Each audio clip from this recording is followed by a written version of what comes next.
Buenos días, hoy te voy a mostrar cómo restablecer de fábrica tu DOOGEE Tab E3 Pro. Para empezar, accedemos a la aplicación Ajustes y luego aquí a la izquierda pasamos a la pestaña Sistema, una de las últimas de aquí. Y luego aquí a la derecha pasamos a la última opción que se llama Opciones de Restablecimiento y después de eso pasamos a volver al estado de fábrica, Borrar, toda la última opción.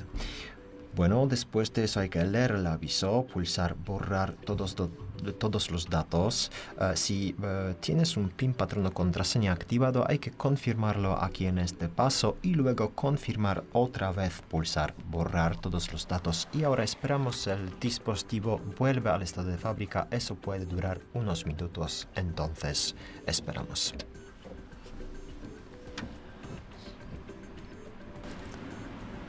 Y como ves así, acabamos de volver al estado de fábrica. Ya puedes configurar tu dispositivo desde cero. Muchas gracias por ver el vídeo. Te invito a comentario abajo, suscribirte al canal. Hasta luego.